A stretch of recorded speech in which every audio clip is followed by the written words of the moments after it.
नमस्कार दोस्तों।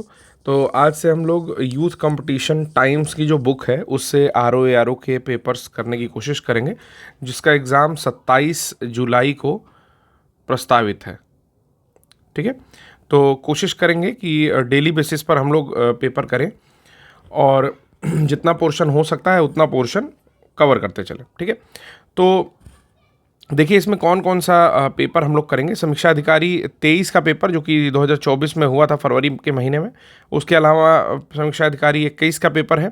समीक्षा अधिकारी 16 का पुनर्परीक्षा, फिर 17 का और 16 का पेपर है। यानी कि 16 का 2 बार पेपर, एक पुनर्परीक्षा, 16 का जो पेपर हुआ था वो भी है। ठीक है, यहाँ पर आप देख सकते हैं स्पष्ट रूप से। समीक्षा अधिकारी, सहायक समीक्षा अधिकारी 2014 का, 2013 का, 2010, उसके अलावा यूडीए एलडीए 2006 पेपर है। ठीक है, और यूडीए एलडीए 2001 का पेपर है। यूडीए मतलब अपर डिविजनल असिस्टेंट, यानी कि अपर डिवीज़न असिस्टेंट बोला जाता है, उसका 2 पेपर है। इसके अलावा उत्तराखंड लोक सेवा आयोग में आया हुआ प्रारंभिक परीक्षा का, यहाँ पर यूडीए के 2-3 पेपर हैं। ठीक है, आरओ की मुख्य परीक्षा के भी यहाँ पर पेपर जो है सम्मिलित किए गए हैं इस बुक में। तो अगर आपके पास ये बुक नहीं है, सबसे पहले ये किताब खरीद लीजिए। देख लीजिए आप पहले ये किताब कैसी है। यूथ कंपटीशन टाइम्स की है। किसी भी अपने नज़दीकी स्टोर पे आप मांगेंगे तो आपको ये किताब मिल जाएगी। अब चलिए बिना देर किए शुरू करते हैं 2024 के पेपर से। ठीक है, एक एक क्वेश्चन हम लोग जैसा दिया हुआ है उसी तरीके से डिस्कस करेंगे, और डिस्कस करने के साथ साथ जो भी इसमें अगर कहीं त्रुटियां होंगी, कोई डाउट होगा तो उसको भी क्लियर करते हुए चलेंगे। ठीक है, तो यहाँ पर पहला प्रश्न 2024 के पेपर का जो हम लोग शुरू कर रहे हैं वो आपके सामने यहाँ पर दिखाई दे रहा है। तो यहाँ पर 2 स्टेटमेंट देते हैं। क्वेश्चन है असर्शन और रीज़न, यानी कि अभिकथन और कारण का। तो असर्शन कहता है कि the boiling point of a water decreases as the altitude increases, यानी कि जैसे जैसे ऊंचाई बढ़ती है पानी का क्वथनांक घटता जाता है। क्वथनांक क्या होता है? बॉइलिंग पॉइंट, उस टेम्परेचर पर जहाँ पानी जो है वो पानी से वाष्प बनना शुरू होता है। वो सबसे प्रथम बार जब वो दिखाई देगा, सबसे पहली बार जब दिखाई देगा कि कोई पानी की बूंद गर्म होकर के अब वाष्प बन रही है, तो वो पानी का बॉइलिंग पॉइंट कहलाता है। और ये 100 डिग्री सेंटीग्रेड अमूमन होता है। ठीक है, तो जैसे जैसे ऊंचाई बढ़ती है पानी का जो क्वथनांक है, यानी कि बॉइलिंग पॉइंट जो है वो कम होता है। अब इस बात को ऐसे समझ सकते हैं, जैसे जो प्रेशर कुकर है उससे आप समझने की कोशिश करिए। ठीक है, सपोज करिए कि ये प्रेशर कुकर है। ठीक है, प्रेशर कुकर में होता क्या है कि हम लोग दाल चावल या कुछ भी डाल देते हैं। डालने के बाद इसके ऊपर से ये फ्लैप या ढक्कन जो होता है वो लगा देते हैं, जिसमें एक सीटी या विसल लगी होती है। जैसे जैसे आप तापमान उसको देते हैं क्या होता है? पानी गर्म होना शुरू करता है। ठीक है, लेकिन वो 100 डिग्री सेंटीग्रेड पर उसको स्टीम में कन्वर्ट होना चाहिए था या भाप बनना स्टार्ट होना चाहिए था। वो 100 डिग्री सेंटीग्रेड पर भाप नहीं बनता है और 120 पर भाप बनता है। ठीक है, यानी कि इससे क्या समझ में आया? समझ में ये आया कि जब आपने कुकर को प्रेशराइज्ड कर दिया, यानी कि प्रेशर बढ़ा दिया, यानी कि प्रेशर बढ़ा दिया, दाब बढ़ा दिया, तो जो क्वथनांक है या बॉइलिंग पॉइंट है जिसको बीपी लिख रहा हूं मैं, ये क्या हो जा रहा है? प्रेशर बढ़ाने पर बीपी बढ़ जा रहा है। ठीक है, अब देखिए कैसे इस कंसेप्ट से ये उत्तर कैसे निकल रहा है। जैसे जैसे ऊंचाई बढ़ रही है, तो ऊंचाई आपको पता है कि हमारे सर पर, जैसे कोई भी व्यक्ति यहां पर खड़ा है तो व्यक्ति के ऊपर क्या है? यहां पर एयर का कॉलम है, यानी कि वायुमंडल है। ठीक है ना, तो आपके सर के ऊपर इतनी सारी एयर है जिसका जरूर से जरूर भार होगा। ठीक है, यानी कि आपके सर पर प्रेशर मौजूद है। अब आप जैसे जैसे ऊंचाई पर जाएंगे तो ये क्या होगा? एयर का कॉलम या जो भी वायुमंडल है वो धीरे धीरे कम होता जाएगा। ठीक है, क्योंकि आप ऊंचे चलते चले जा रहे हैं। तो जब आप ऊंचे चलते चले जाएंगे तो वायुमंडल कम होगा, इस प्रकार प्रेशर आपके ऊपर डिक्रीज करेगा। ठीक है, जब प्रेशर डिक्रीज करेगा तो यही कारण है कि बहुत सारे लोगों की जो पेन होती है वो लीक कर जाती है, या नाक में से कभी कभार कुछ लोगों को खून आने की शिकायत होती है बहुत ऊंचाई पे। ठीक है, तो यानी कि ऊंचाई बढ़ती है तो उससे क्या होता है? प्रेशर घटता है, और जब प्रेशर घटता है तो जो बॉइलिंग पॉइंट है वो भी घट जाता है। तो यानी कि पहला स्टेटमेंट बिल्कुल सही है। अब कारण पढ़ेंगे। कारण पढ़ने के लिए हम लोग यहाँ पर क्यों की लगाएंगे। ठीक है, क्योंकि the atmospheric pressure increases with altitude, यानी कि ऊंचाई के साथ वायुमंडलीय दाब बढ़ता है। तो ये स्टेटमेंट क्या है? गलत हो गई, क्योंकि अभी मैंने एक्सप्लेन किया कि ऊंचाई के साथ वायुमंडलीय दाब घटेगा। ठीक है, तो मेरे हिसाब से इन चारों ऑप्शंस में से ए ऑप्शन जो होगा वो सही होगा कि ए इज ट्रू, यानी कि ए कथन सही है लेकिन आर जो है वो असत्य है। ठीक है, आशा करता हूं कि आपको समझ में आया होगा। दूसरे प्रश्न की ओर चलते हैं। यहाँ पर देखिए एक्सप्लेनेशन भी लिखा है कि दाब किसी सतह के एकांक क्षेत्रफल पर लगने वाले बल को कहते हैं। पृथ्वी की सतह से ऊपर जाने पर वायुमंडलीय दाब कम होता है, जिसके कारण क्वथनांक भी घट जाता है। क्वथनांक यानी कि बॉइलिंग पॉइंट घट जाता है।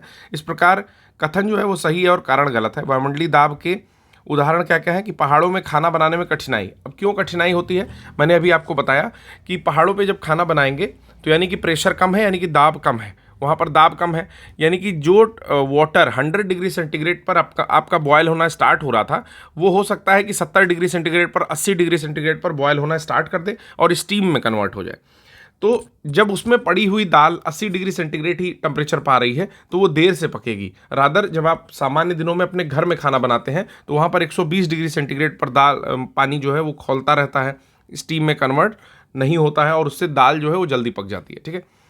तो दूसरा है कि वायुयान में बैठे यात्री में फाउंटेन पेन से स्याही का रिसाव होना, ये भी मैंने आपको बताया, और नाकों से खून आना एक एग्जाम्पल हो सकता है। दूसरा प्रश्न है यहाँ पर, which of the following city or cities is or are not situated in present day Afghanistan. कौन सा शहर वर्तमान अफगानिस्तान में स्थित नहीं है। तो यहाँ पर 4 ऑप्शन है आपका, गजनी, फरगना, कांधार और समरकंद। तो कहता है कि कौन सा जो आपका अफगानिस्तान है वहाँ पर स्थित नहीं है। तो इन 4 ऑप्शंस में से जानकारी के लिए आपको बता दूं कि जो गजनी है और जो कांधार है ये दोनों अफगानिस्तान में स्थित है। ठीक है। जबकि समरकंद और फरगना ये जो आपके मुगलों से संबंधित 2 स्थान थे, ये दोनों आपके अफगानिस्तान में नहीं है। तो क्वेश्चन में पूछा है कि कौन से नहीं है। देखिए क्वेश्चन ध्यान से अगर आप पढ़ेंगे तो इसमें पूछा हुआ कि कौन से अफगानिस्तान में स्थित नहीं है, तो ये सबसे इंपॉर्टेंट पॉइंट है। तो याद रखना है कि कौन से नहीं है, तो 2 और 4 नहीं है, यानी कि उस हिसाब से ऑप्शन ए करेक्ट होगा। यहाँ पर देख भी सकते हैं एक्सप्लेनेशन में कि वर्तमान समय में अफगानिस्तान में गजनी और कांधार शहर स्थित हैं, जबकि फरगना और समरकंद मध्य एशिया के देश उज्बेकिस्तान में स्थित है। मुगलों का संबंध मूल रूप से फरगना और समरकंद से रहा है। ठीक है। अब ज़्यादा से ज़्यादा इसमें आप एक काम और कर सकते हैं, जैसे प्रश्न जो आया है ये थोड़ा सा टिपिकल है, तो इस तरह के प्रश्नों को तभी आप टच करिए जब 100% श्योर हो। इसमें तुक्का मारने जैसी कोई स्थिति नहीं है, क्योंकि अगर आपको नहीं आ रहा है तो ये मान के चलिए कि 85 to 90% लोगों को ये प्रश्न नहीं आएगा। ठीक है। आइए अगला प्रश्न देखते हैं कि सैयद वंश के सुल्तानों का सही कालानुक्रम क्या है। What is the correct chronological order of the sultan of Syed dynasty. तो सैयद डायनेस्टी में केवल एक कालानुक्रम पूछा है। खिरज खां, मोहम्मद शाह, मुबारक शाह और अलाउद्दीन आलम शाह, 4 लोगों का नाम दिया हुआ है। तो पूछ रहा है सबसे पहले कौन था और सबसे अंतिम में कौन था। ठीक है। तो खिरज खां जो था, तो इसमें खिरज खान जो था वो फर्स्ट रूलर है आपके सैयद डायनेस्टी का। सैयद डायनेस्टी कब आई थी, तो SKTSL तरीके से आप याद कर सकते हैं कि स्लेव डायनेस्टी या गुलाम वंश, Khilji dynasty, Tughlaq dynasty, Syed dynasty और लोदी डायनेस्टी। तो लोदी डायनेस्टी से पहले आई है सैयद डायनेस्टी और तुगलक डायनेस्टी के बाद आई है सैयद डायनेस्टी। सैयद डायनेस्टी में खिरज खान जो है एक इंपॉर्टेंट रूलर है जिसने इस्टेब्लिश किया है आपके सैयद डायनेस्टी को। ठीक है। यानी कि सैयद वंश को स्थापित करने वाला खिरज खान है। खिरज खान और देउल रानी, खिरज खान और देउल रानी के प्रेम प्रसंग का वर्णन जो है वो आशिका नामक किताब में है। आशिका नामक किताब किसने लिखी है, तो ये आपका तो अमीर खुसरो ने लिखा था, अमीर खुसरो। ठीक है। अमीर खुसरो के बारे में और भी बातें आप जान सकते हैं, जैसे हिंदी की खड़ी बोली के जनक माने जाते हैं। ठीक है। उसके साथ साथ में बहुत सारे वाद्य यंत्रों की भी खोज की, जिसमें तबला एक प्रमुख है, और इनका जन्म कासगंज एटा में हुआ था। इतने पॉइंट आप इसके बारे में जान सकते हैं। ठीक है। तो अब इसके बाद कौन आया, सबसे पहले खिरज खान आया और सबसे लास्ट में आता है अलाउद्दीन आलम शाह। तो 1 और सबसे लास्ट में है 4। ठीक है। याद रखना है कि दूसरे नंबर पर जो है वो मुबारक शाह आता है। ठीक है। तो तीसरे नंबर पर मोहम्मद शाह हुआ। इस प्रकार आंसर हम लोग यहाँ पर देख लेंगे कौन सा होगा। तो सबसे पहले देखिए खिरज खान आता है, 1414 से 21 तक शासन करता है। फिर आता है आपका मुबारक शाह, 1421 से 34 तक शासन करता है, यानी कि कुल मिलाकर के 7 वर्ष शासन करता है खिरज खान। और 21 से 34 तक यानी कि 13 वर्ष जो है शासन करता है मुबारक शाह। फिर लगभग 11 वर्ष शासन करता है मोहम्मद शाह, और लास्ट में 6 वर्ष शासन करता है अलाउद्दीन आलम शाह। तो इस प्रकार आप याद कर सकते हैं कि खिरज खान 1414 से 1421, मुबारक शाह 1421 से 1433, मोहम्मद शाह 1433 से 1445 और अलाउद्दीन आलम शाह 1445 से 1451। ठीक है। अब आते हैं अगला प्रश्न देखते हैं, चौथा प्रश्न जो था, क्या voltage of 15 volt is applied across a color coded carbon register with first, second, third ring of brown, green and black colors. What is the current flowing through the register? भूरे, हरे और काले रंग के पहले, दूसरे और तीसरे छल्ले के साथ कोडित कार्बन प्रतिरोधी पर 15 वोल्ट का वोल्टेज लगाया गया है। प्रतिरोधक के माध्यम से प्रवाहित होने वाली धारा क्या है? तो देखिए, एक फालतू क्वेश्चन था जो कि आरओ के पेपर में आया था। फालतू इसलिए क्योंकि इस प्रश्न पूछे जाने का कोई मतलब नहीं है, लेकिन फिर भी मैं आपको बताता हूँ आंसर कैसे आ रहा है। इस बुक में एक्सप्लेन किया गया है, मैं बताता हूँ। देखिए, होता क्या है कि जब भी कलर कोडेड कोई तार होते हैं, ठीक है, तो उस पर या कार्बन प्रतिरोधी होते हैं, जैसे इसमें लिखा हुआ है कार्बन प्रतिरोधी या कार्बन रेजिस्टेंस, तो उनका उस कलर कोड का एक विशेष रेजिस्टेंस या विशेष प्रतिरोध होता है। ठीक है, जैसे सपोज करिए कि कोई तार है, इसमें धारा प्रवाहित हो रही है, यानी कि इलेक्ट्रिसिटी या आई प्रवाहित हो रही है। ठीक है, तो कहीं ना कहीं इसका कुछ प्रतिरोध होता है, जिसके कारण जो लॉस है आई का या करंट का वो होता है। ठीक है, जिसको अमूमन इस तरह से दिखाते हैं। ठीक है, अब देखिए इसमें कलर कोडेड है, तो पहला जो रिंग है इसमें दे रहा है फर्स्ट रिंग, ध्यान देंगे तो पहला रिंग कह रहा है पहले, दूसरे और तीसरे छल्ले के साथ या रिंग के साथ कलर कोडी जो कार्बन प्रतिरोध है वो 15 वोल्ट लगाया जाता है। पहला जो रिंग है वो क्या है? भूरा। तो जो ब्राउन का कोड होता है फर्स्ट रिंग का वो होता है 1, काले दूसरा है हरा, हरे कोड का जो सेकंड रिंग यहाँ पर है, सेकंड का जो प्रतिरोध होता है वो होता है 5। ठीक है, यानी कि सेकंड डिजिट बेसिकली होती है 5। अभी मैं बताऊंगा कैसे कैलकुलेट करते हैं। और जो काला रंग है यानी कि जो तीसरा छल्ला है उसका जो होता है एक मल्टीप्लायर होता है, थर्ड का होता है मल्टीप्लायर जो कि 10 के घात में दिखाया जाता है, और ये 10 के घात में 0 के रूप में दिखाया जाता है। ठीक है, जब इस तरह की स्थिति में आप रेजिस्टेंस कैलकुलेट करेंगे या प्रतिरोध कैलकुलेट करेंगे तो इन तीनों का यूज किस प्रकार किया जाएगा? देखिए, किया जाता है डिजिट 1 बगल में डिजिट 2 और बगल में मल्टीप्लायर, यानी कि ये तीसरा वाला। ठीक है, तो डिजिट 1 क्या है? 1 है। ठीक है, यहाँ पर 1 लिख देंगे। डिजिट 2 क्या है? 5 है, यहाँ पर 5 लिख देंगे। मल्टीप्लाई करेंगे मल्टीप्लायर से 10 टू द पावर 0 से, और 10 के घात में अगर 0 होता है तो उसको हम लोग अमूमन 1 लेते हैं, इसका वैल्यू हो जाएगा 1, यानी कि रेजिस्टेंस हो जाएगा 15। ठीक है, और V equals to I R formula होता है, तो यहाँ से आपको I निकालना है तो V/R होगा। V की वैल्यू दी हुई है 15 और यहाँ पर रेजिस्टेंस आपने निकाला है 15, तो यहाँ से हो जाएगा 1 एम्पियर। तो आप लोग ये जो फार्मूला है, ठीक है, ये नोट कर सकते हैं और कलर कोडेड के इस प्रकार के 1-2 प्रश्न अपने मन से बना करके भी कर सकते हैं। ठीक है, हालांकि आरओ के पेपर में इस तरह के बेहुदा प्रश्न पूछने का कोई मतलब नहीं लगता है। चलिए, consider the following type of erosion and arrange these in correct sequence in term of increasing order of soil loss from the field due to these type of erosion. निम्नलिखित प्रकार के क्षरण पर विचार करें और इस प्रकार के क्षरण के कारण खेत से मिट्टी के नुकसान के बढ़ते क्रम के संदर्भ में सही व्याख्या करें। तो देखिए, डायरेक्टली ये प्रश्न आया हुआ है एनसीईआरटी से। जिन लोगों ने भी एनसीईआरटी बेसिक जो है 11th की रीड करके रखी होगी ज्योग्राफी की, उन्हें ये प्रश्न आ गया होगा। इसमें 4 टाइप का इरोजन दे रहा है। पहला दे रहा है गली इरोजन या हिंदी में अवनालिका अपर्दन, दूसरा है स्प्लैश बौछारी, रिल नलिका और शीट परत। अगर ध्यान दीजिए तो देखिए, इसमें जो नाम दिया है आप उससे भी इस क्वेश्चन को करेक्ट कर सकते हैं कि किस प्रकार के इरोजन में कितना ज़्यादा नुकसान होगा या किस प्रकार का इरोजन कितना बृहद स्तर पर होता है। नाम दिया हुआ है स्प्लैश इरोजन, यानी कि जब बौछार पड़ती है तो जरूर छींटा पड़ता होगा या बौछारें होती होंगी, स्प्लैश होता होगा। ठीक है, तो यानी कि ये बौछारी वाला इरोजन है, समझ लीजिए। ठीक है, फिर यहाँ पर एक दिया है शीट इरोजन, यानी कि पूरी की पूरी परत जो मिट्टी की है वो धीरे धीरे कटना शुरू हो रही है, शीट इरोजन हो रहा है। यहाँ पर दिया है रिल इरोजन, यानी कि अब नाली बनना शुरू हो रही है। शीट इरोजन के बाद रिल इरोजन होगा, और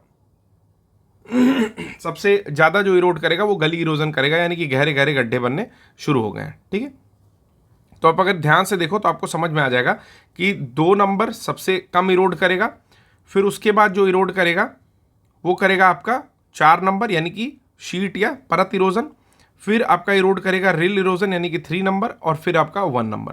तो 2 4 3 1 आंसर होना चाहिए। तो बी है 2 4 3 1 यहाँ पर करेक्ट है। देखिए, ठीक है, इसके अलावा इसमें एक और दिया हुआ है स्ट्रीम चैनल इरोजन, यानी कि धारा चैनल क्षरण। ठीक है, तो अगर नोट्स बनाना होगा तो आप इसको बना सकते हैं। अगला प्रश्न हम लोग देखेंगे, महान्यायवादी के संदर्भ में कुछ चीज़ें दी हुई हैं, तो कुछ स्टेटमेंट दिए हुए हैं। पहला है महान्यायवादी के बारे में, यानी कि अटॉर्नी जनरल ऑफ इंडिया के बारे में, जिसको एजी भी बोलते हैं शॉर्ट में। क्या कहता है कि he holds office during the pleasure of the prime minister, वे प्रधानमंत्री की मर्जी तक पद पर बने रहते हैं, पहला ऑप्शन है यहाँ पर। और दूसरा, he is not entitled to the privilege of the member of parliament, यानी कि वे संसद सदस्य के विशेषाधिकार के हकदार नहीं होते हैं। काफ़ी बढ़िया क्वेश्चन पूछा हुआ है। सबसे पहले अटॉर्नी जनरल के जो आर्टिकल है वो आपका क्या है, वो आर्टिकल है 78, ठीक है। 78 आर्टिकल जो है वो अटॉर्नी जनरल को डिफाइन करता है। तो अटॉर्नी जनरल जो पद है वो चुना तो जाता है आपके कैबिनेट की मदद से राष्ट्रपति की अनुशंसा पर, ठीक है, लेकिन ये प्रधानमंत्री के प्रसाद पर्यंत जो है नहीं बने रहते। यहाँ पर प्रश्न पूछा हुआ है, देखिए ध्यान दीजिए, प्रधानमंत्री की मर्जी तक। तो प्रधानमंत्री की मर्जी तक तो एक्चुअली प्रधानमंत्री की ही मर्जी होती होगी, लेकिन नाम वहाँ पर किसका है, तो नाम वहाँ पर होता है राष्ट्रपति का, यानी कि राष्ट्रपति के प्रसाद पर्यंत, यानी कि राष्ट्रपति के मन के हिसाब से ये पद पर बने रहते हैं। दूसरी चीज़, he is not entitled to the privileges of the member of parliament, तो कह रहा है कि उन्हें प्रिविलेज यानी कि विशेषाधिकार के हकदार नहीं होते हैं। ऐसा नहीं है, विशेषाधिकार के हकदार होते हैं, ठीक है। तो उस हिसाब से दोनों ही स्टेटमेंट जो है आपका इनकरेक्ट हो जाएगी, ठीक है, और कोई भी सही नहीं होगा। एक्सप्लेनेशन देख लेते हैं कि भारत के महान्यायवादी के पद की व्यवस्था संविधान की अनुच्छेद 76 में की गई है। यह देश का सर्वोच्च कानूनी अधिकारी होता है। यह राष्ट्रपति के प्रसाद पर्यंत अपने पद पर बना रह सकता है। संसद के दोनों सदनों में बोलने या कार्यवाही में भाग लेने या दोनों सदनों के संयुक्त बैठक में मताधिकार के बगैर भाग लेने का अधिकार है।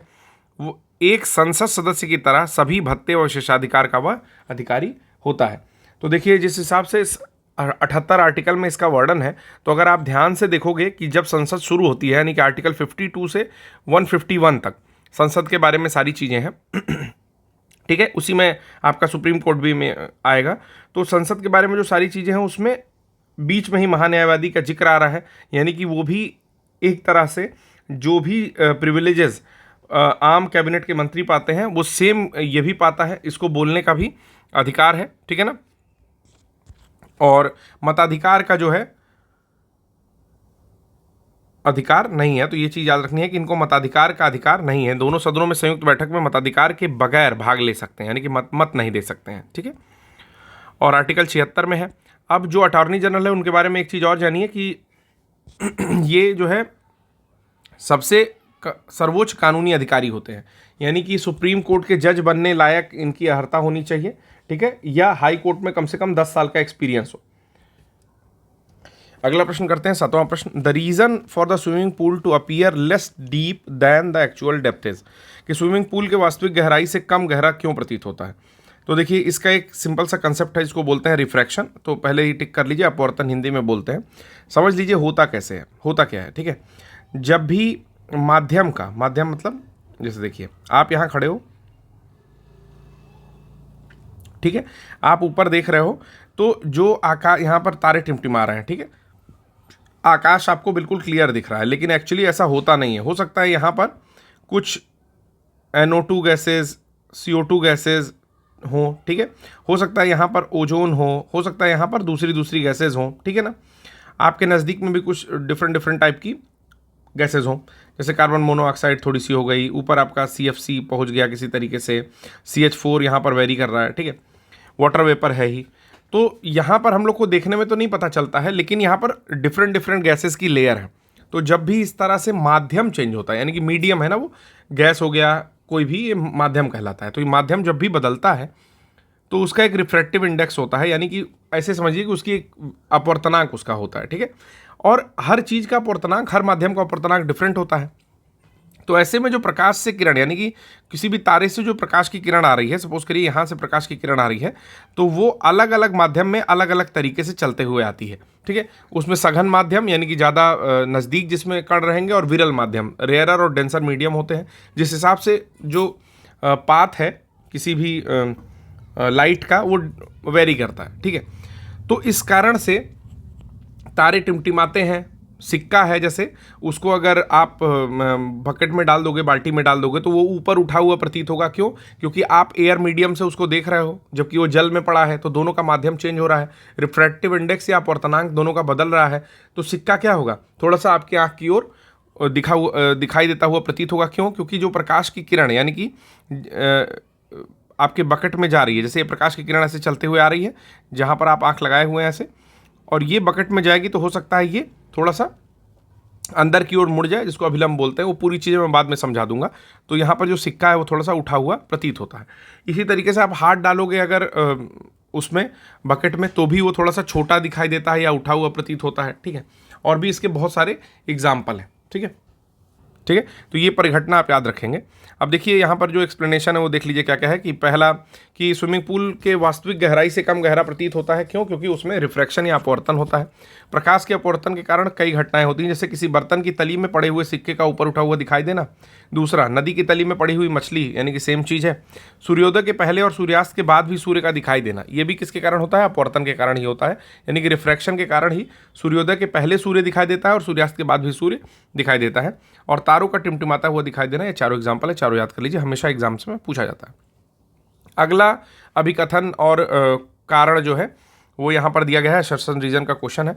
असर्शन क्या कहता है कि five I's in an intelligence alliance of 5 countries including USA, UK, Canada, Australia and New Zealand, ठीक है। और दूसरा जो है वो कह रहा है, हिंदी में बोलता है कि 5 आई संयुक्त राज्य अमेरिका, ब्रिटेन, कनाडा, ऑस्ट्रेलिया और न्यूजीलैंड सहित 5 देशों का एक खुफिया गठबंधन है। और दूसरा स्टेटमेंट कहता है reason, they share intelligence input regarding threats to their countries interest through a collective secret database called stone ghost. ये स्टोन घोस्ट नामक एक सामूहिक गुप्त डेटाबेस के माध्यम से अपने देश के हितों के लिए खतरा या खतरों के बारे में खुफिया जानकारी साझा करते हैं। तो बिल्कुल सही है। जो 5 आई नेशन है वो किसको किसको मिलकर के बना है? तो ऐसे समझिए कि नॉर्थ अमेरिका की 2 कंट्रीज़ यानी कि यूएसए और कनाडा को मिलकर के बना है। और जब आप ऑस्ट्रेलिया के पास आएंगे तो ऑस्ट्रेलिया के पास ही ऊपर में न्यूजीलैंड है, तो न्यूजीलैंड और ऑस्ट्रेलिया को मिलकर के बना है। और यूके यानी कि यूनाइटेड किंगडम को मिला करके ये 5 समूह बनाते हैं। और ये आपस में जो इंटेलिजेंस इनपुट्स हैं उसको शेयर करते हैं, स्टोन घोस्ट जो है उसके माध्यम से शेयर करते हैं। तो दोनों एक्सप्लेनेशन भी सही है और मतलब करेक्ट एक्सप्लेनेशन है, और ये असर्शन रीजन दोनों सही है। एक्सप्लेनेशन एक बार देख लेते हैं कि 5 देशों ऑस्ट्रेलिया, कनाडा, न्यूजीलैंड, ब्रिटेन और संयुक्त राज्य अमेरिका का एक बहुपक्षीय खुफिया गठबंधन है। इसका विकास सोवियत संघ के खतरे को ध्यान में रख करके द्वितीय विश्व युद्ध के समय में हुआ था। तो कब हुआ था ये भी जान गए। स्टोन घोस्ट नामक एक सामूहिक गुप्त डेटाबेस के माध्यम से समान हित के खुफिया जानकारी को आपस में साझा किया जाता है। खालिस्तानी नेता हरदीप सिंह निज्जर की हत्या को भारत से जोड़ने के हालिया आरोप में 5 आईज को चर्चा में ला दिया गया। यानी कि पिछले साल हरदीप सिंह निज्जर की हत्या हुई थी कनाडा में, तो कनाडा ये आरोप लगा रहा था कि भारत जो है उसने ये सारा प्लान करवाया है। और इस पर जो जस्टिन ट्रूडो थे उनके साथ काफ़ी ज़्यादा वाद विवाद भी उस समय हो रहा था, ठीक है। तो 5 आई ऐसा कहा जाता है कि 5 आई जो है ये खुफिया जानकारी प्रदान किया था। चलिए अगला भी एक असर्शन रीजन का क्वेश्चन है। असर्शन रीजन के क्वेश्चन जो होते हैं यानी कि अभिकरण और कारण के क्वेश्चन जो होते हैं दोस्तों, वो सबसे ज़्यादा टफ माने जाते हैं। मतलब कि ऐसा माना जाता है कि अगर आप लगभग 75 to 85% श्योर हैं तभी आप ये प्रश्न टच करिए, नहीं तो ये प्रश्न टच मत करिए। क्यों? क्योंकि थोड़ा सा माइन्यूट अगर आपका कंसेप्ट कहीं पर नहीं है या किसी चीज़ के बारे में नहीं पता है तो बिल्कुल वो एक्सप्लेन नहीं करेगा या फिर असर्शन रीजन में कोई गलती हो सकती है। देखिए इसमें बहुत ज़्यादा असर्शन रीजन अभी तो दिखाई दे रहा है, अभिकरण और कारण। तो पढ़ते हैं क्या है। Pulses when include in intercropping with cereals act as a complementary crops, यानी कि अनाज वाली फसलों के साथ अंतरा सस्यन के रूप में शामिल होने पर दलहनें पूरक फसलों के रूप में कार्य करती हैं। तो मुझे अभी तक तो ये सही दिखाई दे रहा है कि दलहन की फसलों को अगर अनाज की फसलों के साथ जो है लगाया जाए तो पूरक फसलों के रूप में कार्य करती हैं ये, ठीक है। और दूसरा कह रहा है कारण क्या है कि pulses with tap root system do not compete for nutrients and moisture with cereals having fibrous root system, की जो मूसला जल प्रणाली वाली दलहनी रेशेदार जड़ प्रणाली वाले अनाजों की फसलों के साथ पोषक तत्वों और नमी के लिए प्रतिस्पर्धा नहीं करते हैं। फिर से समझिए कि जो दलहनी है वो आपके मूसला जल प्रणाली वाले फसलें होती हैं, ठीक है, प्रणाली, ठीक है। और जो आपकी अनाज की फसलें हैं वो रेशेदार या जिसको बोलते हैं आपका फाइब्रस रूट सिस्टम, वो दोनों के रूट में डिफरेंस है और ये पोषक तत्वों और नमी के लिए प्रतिस्पर्धा नहीं करती हैं। बिल्कुल सही है, इसीलिए वो कॉम्प्लीमेंट्री फसलों के तरीके से उगाई जा सकती हैं। तो बिल्कुल ही करेक्ट एक्सप्लेनेशन है। फिर भी ये जो रीज़न है इसको ज़रूर आप लोग नोट डाउन कर सकते हैं, काफ़ी बढ़िया कंसेप्ट इसमें एक ही प्रश्न दिया है, तो उस हिसाब से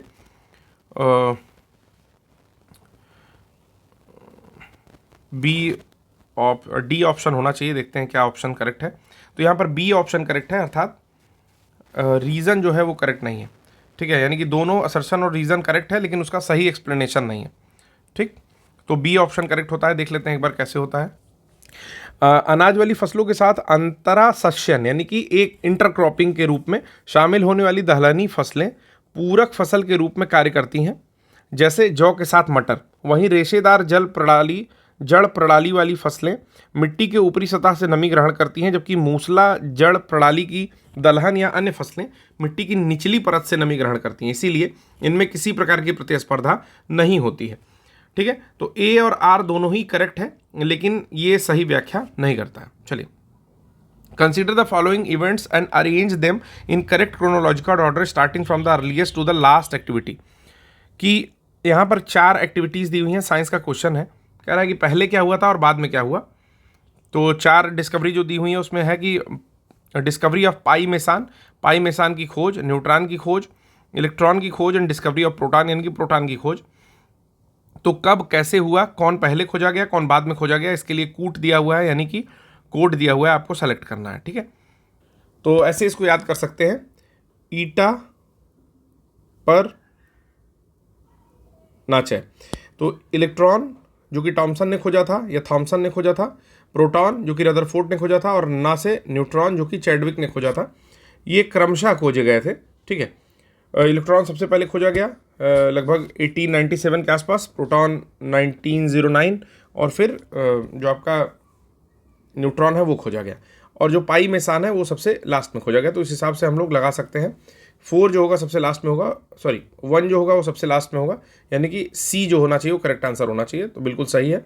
अब यहाँ पर एक टेबल बना हुआ है, तो इसको तुरंत आप लोग नोट कर लीजिए वीडियो को पॉज करके, कि जैसे इलेक्ट्रॉन की खोज हुई थी 1897 में जे थॉमसन के द्वारा, प्रोटॉन की खोज हुई थी 1909 या 1909 में गोल्डस्टीन के द्वारा, न्यूट्रॉन की खोज हुई थी 1932 चैडविक ने खोजा था, पाई मेसान 1935 1935 में एच यूकावा, पॉजिट्रॉन 1932 एंडरसन ने, न्यूट्रिनो 1930 पाउली ने, हिग्स बोसान 1964 पीटर हिग्स ने। तो देखिए जो इसमें इंपॉर्टेंट है उसको मैं फिर से टिक कर दे रहा हूँ, इसको यहीं याद करके हम लोग आगे चलेंगे। ऐसे समझिए, ईटा पर नाचे यानी कि ईटा दे दिया है उस पर नाचना है। ठीक है, ईटा पर नाचे, तो इलेक्ट्रॉन सबसे पहले खोजा गया था।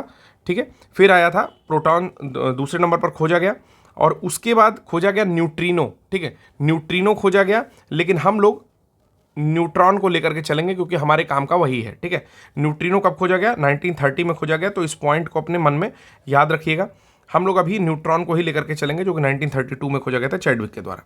ठीक, पाई मेसान को खोजा गया था 1935 में, और उसके बाद मात्र एक खोज हुई है जिसको बोलते हैं हिग्स बोसॉन, पीटर हिग्स, और जो भारत के बोसॉन थे, नाम नहीं याद आ रहा है पूरा उनका, तो उनकी मदद से जो है हिग्स बोसॉन या गार्ड पार्टिकल जो है वो खोजा गया था। ठीक है, 1964 में सबसे लास्ट में हिग्स बोसॉन खोजा गया था। चलिए, फिर से आता है एक असर्शन रीजन का क्वेश्चन। क्या कह रहा है कि असर्शन कहता है कि the struggles in South Africa prepared Gandhi ji to lead the national movement, कि दक्षिण अफ्रीका के संघर्षों ने गांधी जी को राष्ट्रीय आंदोलन के नेतृत्व के लिए तैयार किया। तो करेक्ट लग रहा है अभी तक एक्सप्लेनेशन, मतलब ये कथन जो है। रीजन क्या कहता है, seeing the militancy of Indians in South Africa, Gandhi ji was convinced that the Indian people would be ready for militant struggle and sacrifices for the काज।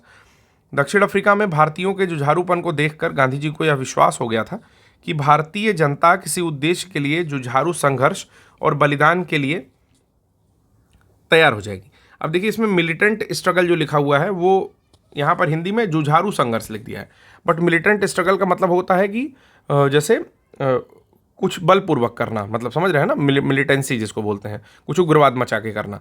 तो हिंदी और इंग्लिश में जरा सा कन्फ्यूज़न है, इंग्लिश के पक्ष में ही चीज़ें जाती हैं, तो इंग्लिश वाला लेकर के फिर से एक बार इसको पढ़ते हैं कि the struggle in South Africa prepared Gandhi ji to lead the national movement, कि दक्षिण अफ्रीका के संघर्षों ने गांधी जी को राष्ट्रीय आंदोलन के नेतृत्व के लिए तैयार किया, क्योंकि दक्षिण अफ्रीका में भारतीयों के जुझारूपन को देखकर गांधी जी को यह विश्वास हो गया था कि भारतीय जनता किसी उद्देश्य के लिए जुझारू संघर्ष और बलिदान के लिए तैयार हो जाएगी। ठीक है, तो करेक्ट तो लग रहा है, लेकिन मुझे लगता है कि एक्सप्लेनेशन जो है उसमें थोड़ा सा डाउट फील होता है। एक बार फिर से इसको पढ़ के देखते हैं, ठीक है। तो लास्ट टाइम एक बार और पढ़ लेते हैं कि कह रहा है कि दक्षिण अफ्रीका के संघर्षों ने गांधी जी को राष्ट्रीय आंदोलन के नेतृत्व के लिए तैयार किया। बिल्कुल सही बात है, क्योंकि दक्षिण अफ्रीका में भारतीयों के जुझारूपन को देखकर गांधी जी को यह विश्वास हो गया था कि भारतीय जनता किसी उद्देश्य के लिए जुझारू संघर्ष और बलिदान के लिए तैयार हो जाएगी। तो ये भी करेक्ट है, लेकिन एक्सप्लेनेशन में डाउट था, तो मुझे लगता है कि करेक्ट ही एक्सप्लेनेशन है लगभग, ठीक है। तो मैं करेक्ट एक्सप्लेनेशन और दोनों करेक्ट पे ही जाऊँगा। तो यानी कि ए ऑप्शन पे टिक करूंगा कि both A and R correct and R is the correct explanation of A, यानी कि आर जो है वो करेक्ट एक्सप्लेनेशन है ए का, ठीक है। आंसर देखते हैं, बिल्कुल सही है। तो गांधी जी द्वारा दक्षिण अफ्रीका में अपने प्रवास के दौरान किए गए आंदोलनों ने उन्हें भारत में राष्ट्रीय आंदोलन या नेतृत्व करने के लिए पृष्ठभूमि और अनुभव प्रदान किया। दक्षिण अफ्रीका के अनुभवों ने उन्हें भारतीयों के जुझारू संघर्ष व बलिदान का विश्वास दिलाया था। इस प्रकार कथन व कारण दोनों सही हैं और कारण कथन की व्याख्या भी कर रहा है, ठीक है। चलिए अगला प्रश्न एक कहता है मैथमेटिक्स का प्रश्न है, देख लेते हैं क्या प्रश्न है कि a sum invested at 7% simple interest per annum grows to ₹514 5 years, the same amount at 9% simple interest per annum in 3 years will grow to B.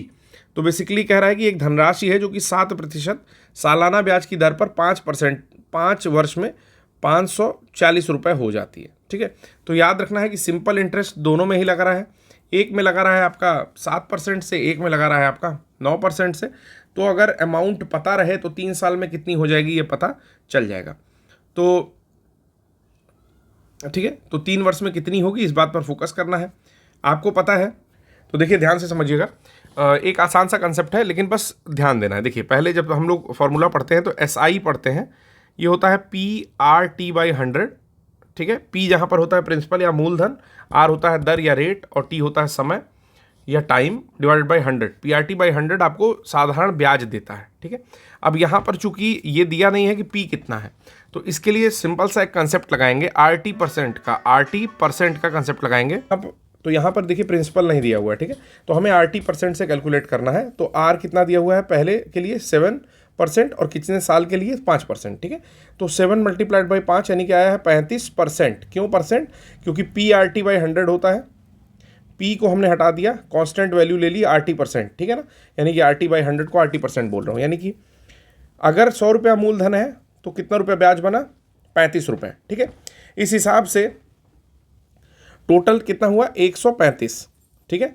100 रुपया अगर मूलधन है तो टोटल मिश्र धन कितना बन रहा है? 135। अब यहाँ पे दिया हुआ है 540, ठीक है। तो 135 से 4 टाइम्स होगा 540, तो 100 से होगा 400, 4 टाइम्स, यानी कि प्रिंसिपल अमाउंट हो गया 400। फिर से सुन लीजिए, मैंने कहा 7 का 5 में गुणा करते हैं RT% निकालने के लिए, तो 7 × 5 = 35 आता है। 35% यानी कि 100 रुपये में 35 रुपये आपको ब्याज मिल रहा है। उस हिसाब से 135 रुपये मिश्रधन होना है। यहाँ पर दे रहा है मिश्रधन 540 रुपये, तो 135 रुपये को 540 रुपये से आप टैली करोगे तो मिलेगा 4, यानी कि 4 गुना है 135 का 4 गुना है 540, ठीक है। उस हिसाब से अगर मूलधन निकालना हो तो 100 का 4 गुना 400। अब 400 गुणे 3 वर्ष गुणे 9% बटा 100, ठीक है। ये आपका निकल जाएगा ब्याज, ठीक है। और इसमें 400 का एडअप कर देंगे तो आपका आ जाएगा 508 आंसर आ जाएगा, ठीक है। निकाल लीजिएगा। लंबे तरीके से ऐसे लगाया हुआ है, आप इस तरीके से भी लगा सकते हैं। 108 जो है यहाँ पर आपका ब्याज आ रहा है, उसको जोड़ दे रहे हैं 400 में, तो आपका आ जा रहा है 508, ठीक है। फिर अगला एक क्वेश्चन है, जया वर्मा आगे दिया हुआ है, author of tales of banana republic, tales from banana republic, ठीक है। मनोज नाथ थाईलैंड के PM, Srettha Thavisin the first women chairperson of the railway board, और doctor Mohamed Muizzu president of Maldives. तो क्या पूछ रहा है? पूछ रहा है सही उत्तर बनाएं, ठीक है। सही उत्तर ऐसे बनाना है कि मोहम्मद मुइज़ू जो है वो मालदीव के प्रेसिडेंट है, श्रेथा थाविसिन जो है थाईलैंड के PM है, ठीक है। जया वर्मा जो है वो पहली चेयरपर्सन है रेलवे बोर्ड की, और मनोज नाथ जो है वो टेल्स फ्रॉम बनाना रिपब्लिक लिखे हैं। अब ये चीज़ें पढ़ते पढ़ते आएंगी, यानी करंट अफेयर्स के टच में रहेंगे तो आ जाएगा। तो यहाँ पर एक्सप्लेनेशन है, जया वर्मा सिन्हा रेलवे बोर्ड की पहली महिला अध्यक्ष, Manoj Nath tales from banana republic, Srettha Thavisin Thailand के प्रधानमंत्री, और डॉक्टर मोहम्मद मुइज़ू मालदीव के राष्ट्रपति। 14वां प्रश्न देखते हैं कि अनुसंधान दिया हुआ है और शहर दिया हुआ है, मैच करना है कि arid forest research institute Jodhpur ठीक है। कह रहा है कितने युग्म सही सुमेलित हैं, तो arid forest research institute Jodhpur दिया हुआ है, ठीक है। शुष्क वन अनुसंधान संस्थान, तो करेक्ट है ये। Himalayan forest research institute Dehradun, rain forest research institute Jorhat, सही है शायद ये, और tropical forest research institute Jabalpur, ठीक है। तो इसमें अब थोड़ा सा डाउट है, तो 3 सही है, एक जो है वो गलत है। तो हिमालय वन अनुसंधान शिमला हिमाचल प्रदेश में स्थित है, ठीक है, याद रखेंगे। तो ये मैंने आपको नहीं बताया था, Himalayan forest research institute doubt था मुझे, तो ये शिमला में है, ठीक है। बाकी tropical rain forest research institute जो है वो जबलपुर में। अब देखिए जितने भी इस तरह के रिसर्च इंस्टीट्यूट आते हैं, ठीक है, नेशनल लेवल के, उनको आप जरूर प्रिपेयर कर लीजिए। और हम लोग जब इसको पढ़ाना शुरू करेंगे, जैसे अभी हम क्वेश्चन कर रहे हैं, फिर हम पढ़ाना शुरू करेंगे अगर समय बचता है तो कम से कम 10 क्लासेज ऐसी होंगी जिसमें हम आपको इस तरह की चीज़ें याद करा देंगे। 15वां क्वेश्चन कर देते हैं, आज का आखिरी क्वेश्चन है कि परासरण के संदर्भ में निम्नलिखित कथनों पर विचार करिए। परासरण मतलब होता है ऑस्मोसिस, ठीक है। क्या क्या कथन दिए हुए हैं, तो दिया हुआ है कि पहला, यदि एक अर्धपारगम्य झिल्ली विलायक और विलयन के मध्य रख दी जाए तो विलायक के अणु इस झिल्ली में से निकलकर शुद्ध विलायक से विलयन की ओर प्रवाहित होते हैं, ठीक है। If the semi permeable membrane is placed between the solvent and solution, the solvent molecules will flow through the membrane from pure solvent to the solution, पहला है। दूसरा है the process of flow of solvent is called as reverse osmosis, solvent का flow करना reverse osmosis है, ठीक है। तो एक चीज़ याद रखनी है कि the process of flow of solvent, यानी कि जो विलायक है वो अगर प्रवाह करता है तो उसको प्रतिलोम परासरण नहीं कहते हैं, उसको परासरण कहते हैं। लेकिन अगर सॉल्यूट यानी कि विलेय, जो आपका विलेय है, ठीक है ना, वो अगर प्रवाह करता है तो उसको प्रतिलोम परासरण कहते हैं, ठीक है। तो ये पॉइंट याद रखेंगे, सीधे ये डेफिनेशन याद रख लीजिए। और पहला बिल्कुल सही है कि विलयन की ओर अगर प्रवाहित हो जाएंगे, अर्धपारगम्य झिल्ली रखोगे तो ये बिल्कुल सही है। यानी कि अगर एक अर्धपारगम्य झिल्ली विलायक और विलयन के मध्य रख दी जाए तो विलायक के अणु इस झिल्ली में से निकलकर शुद्ध विलायक से विलयन की ओर प्रवाहित हो जाएंगे, ठीक है। इस हिसाब से केवल ऑप्शन बी जो है वो करेक्ट होगा। तो इस तरह के प्रश्न पूछे गए थे 16वें प्रश्न से। कल से हम लोग देखेंगे। तो आज के लिए बस इतना ही, धन्यवाद।